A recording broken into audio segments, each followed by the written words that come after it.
بارگاہ رسالت میں الفاظ کے چناؤ اور انداز بیاں کیسا ہونا چاہیے؟ رسالت مآب صلی اللہ علیہ وسلم کی پاک بارگاہ میں استعمال کیے جانے والے الفاظ اور انداز بیاں میں بہت احتیاط کی حاجت ہے۔ الفاظ کے چناؤ سے متعلق ارشاد باری تعالیٰ ہے، لا تجعلوا دعاء الرسول بینکم کدعاء بعضکم بعضا۔ اے لوگو، رسول کے پکارنے کو آپس میں ایسا نہ بنا لو جیسے تم میں سے کوئی دوسرے کو پکارتا ہے۔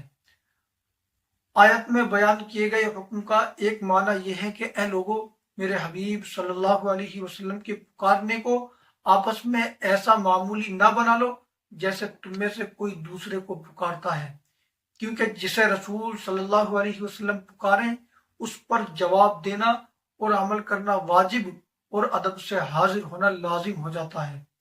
دوسرا معنی یہ ہے کہ اے لوگوں، میرے حبیب صلی اللہ علیہ وسلم کا نام لے کر نہ پکارو، بلکہ تعظیم، تکریم، توقیر، نرم آواز کے ساتھ اور عاجزی و انکساری سے انہیں اس طرح کے الفاظ کے ساتھ پکارو، یا رسول اللہ، یا نبی اللہ، یا حبیب اللہ، یا خاتم النبیین۔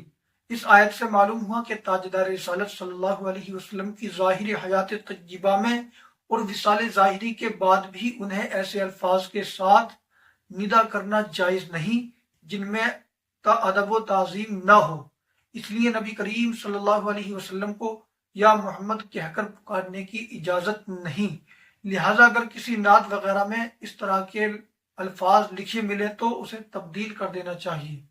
اور انداز بیان سے متعلق ارشاد فرمایا، یا ایھا الذین آمنوا لا ترفعوا اصواتکم فوق صوت النبی ولا تجہروا لہ بالقول کجہر بعضکم لبعض ان تحبط اعمالکم وانتم لا تشعرون۔